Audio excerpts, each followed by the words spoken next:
kula wacan saaxiibayaal kusoo dhawaada barnaamijka ciyaaraha gorahan oo kale ayaynu kaan baqadnaa halkan waxaynu kusoo qaadanaa waxyaabaha isboortiga ka cusub ee maalinkaasi taagan sheekooyinka maanta barnaamijkeenu kusoo qaadan doonana waxaa qayb ka noqonaya Euro America iyo sidoo kale Arab Cup oo xulka iyaga Soomaaliya habeen dambe uu la ciyaarayo ama tartankaasi uu ciyaarayo sheekooyinkaasi wararka suuqa ayaan kusoo qaadan doonaa farsamada iyo kaamiradu waa Fuad Maxamed Cabdulqaadir Xuseen ayaan ahay hadii aynu ku bilownana wali waxaa soconaya koobka Euro 2020 iyo sidoo kale Copa America oo la ciyaarayo maanta waxa la soo gabagabeyn doonaa koobka Euro 2020 wareegiisa labaad waxaana xulal waxaa jira tartanka booskooda 16 ka xaqiijistay halka tartankana gabi ahaanba xulal kale ay macsalaameeyeen sida Turkiga oo kale Talyaaniga qodiisu wuxuu qayb ka yahay xulalka wareega 16 ka boos ka xaqiijistay Belgium ka raacay Netherlands raacay kuba kale caawala filaya in boos ay ka xijistaan wareega 16 ka halka kuba kalena gabi ahaanba tartanka ay isaga hari karayaan laakiin waxaynu ka hormareynaa Copa America xalay kulan xiiso badan la ciyaaray Argentina iyo sidoo kale Uruguay Suarez iyo sidoo kale Cavani iyo xalay Argentina wajahay Messi laakiin xulkiisu xalay guushii ugu hareysay ee tartankaasi ay ka xareysteen gool dirqiyaha ayana kaga badiyeen xulka qaranka kubadda cagta ee Uruguay groupka Argentina ay ku jirto aad u qasan yahay Uruguay iyo sidoo kale Paraguay iyo xulal kale waaweyn ee groupkaasi ay kula jirta kulanka ugu horeeyay Argentina bareeje xareysatay oo gool ay xareysatay laakiin xalay kulankoodii ugu horeeyay tartankaas Copa America ayay adkaadeen Messi goolka caawinta ayuu lahaa halkaas gool ayaan Argentina ay ku adkaatay Messi xidiga garoonka loo doortay labadii ciyaarood ee Argentina ay ciyaartay xidiga qurah ee man of the match ka garoonka loo dooranayo wuxuu ahaa Lionel Messi hadda Argentina rajadeedu gadaal ay kusoo wanaagsanaaneysay oo Copa America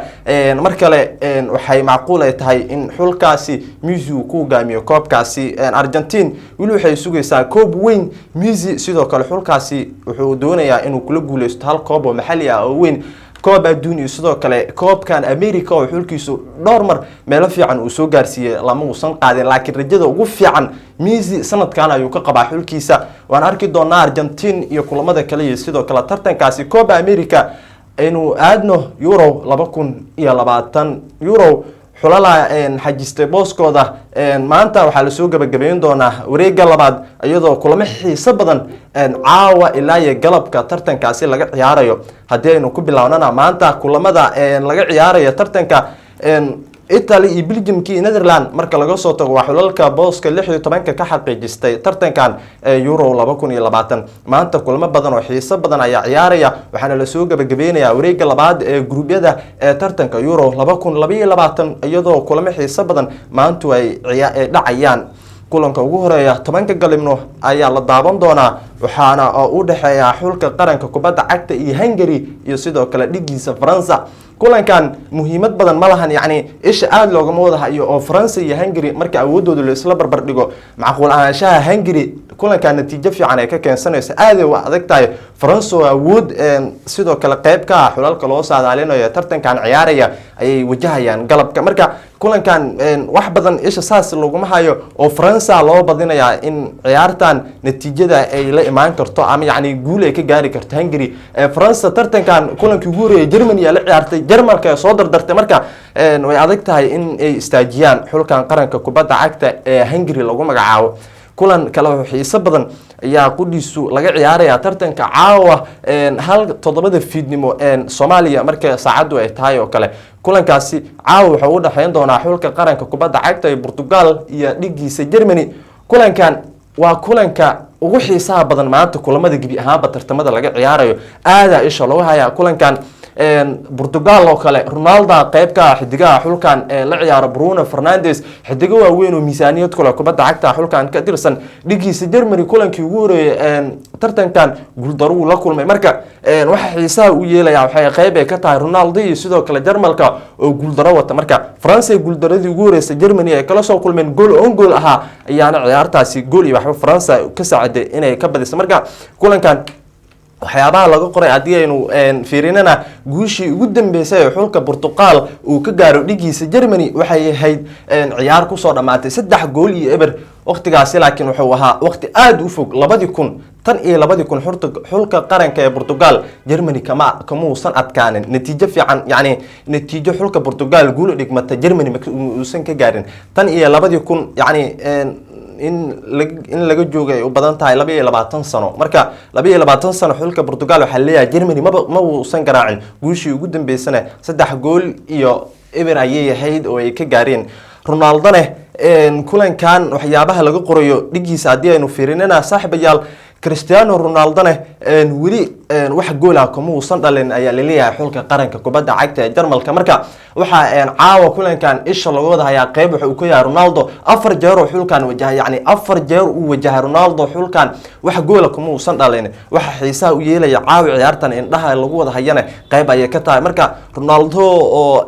master lama joojiya yani Ronaldo oo goolasha aad ugu dhib yartahay inuu dhaliyo xulka qaranka kubadda cagta ee Germany 4 kulan uu wajahay wax gool ah kama uusan dhalin 360 daqiiqo ayuuna xulka qaranka kubadda cagta ee Germany uu wajahay yani wax gool ah kama uusan dhalin Jarmalka marka laga soo tago Ronaldo xulalka uusan gool ka dhalin waxa qayb ka ah xulka kale ee isku groupka yihiin ee France oo kulankaasina qayb uu kaga yahay kulamada u harsan Ronaldo kulanka France wax gool ah kama uusan dhalin 6 kulan uu wajahay France wax gool ah kama uusan dhalin waa xulalka Europe marka loo eego kulamada ugu badan uu wajahay sidaas ay tahayna wax gool ah uusan ka dhalin ninka lagu magacaabo Cristiano Ronaldo marka xulka qaranka kubadda cagta ee Portugal ayaa la garaacay kaliya 30 jeerba 30 ciyaarood ee labadan xul ay iswajaheen yani ama xulka qaranka kubadda cagta ee Portugal 30 ciyaarood ee la soo dhaafay kaliya waxa laga adkaaday 2 jeer waxayna ay guuleysteen 19 kulan iyagoo oo barbar dhac galayna kaliya 9 kale 9 kulan ee barbar dhac galeen 19 kulan way adkaadeen xulka qaranka kubadda cagta ee Portugal 30 kulan ee ugu dambeysay 67 gool ayana dhaliyeen xulka qaranka kubadda cagta ee Portugal 19 gool oo qoran ah waa laga dhaliyay 30 ciyaarood ee ugu dambeysay xulka qaranka kubadda Portugal wuxuu yahay xulka difaacanaya tartankan ee Euro 2022 tartanka Euro 2020 taasi caawa Ronaldo musaab jari kara marka gool la'aanta ka haysta dhigiisa xulka qaranka kubadda cagta Jarmalka waa fursad uu ku haysto caawa Jarmalku uu ku wajahayo France fursad kale uu ku haysta groupka isku jiraan kulanka u harsan ama kulanka kaga harsan tartanka gruubyada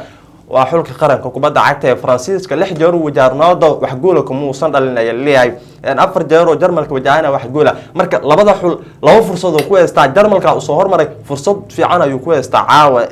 laacibkan Ronaldo la yiraahdo France way u harsan tahay Jarmalkana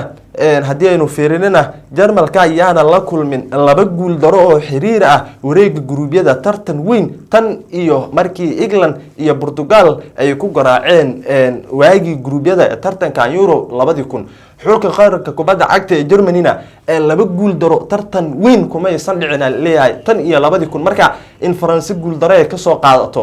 waxa leeyahay caawa uma sahlanaa doonto in guul daro kale ay ka aqbalaan xulka qaranka kubadda cagta ee Portugiiska leeyahay marka sheekooyinkaasi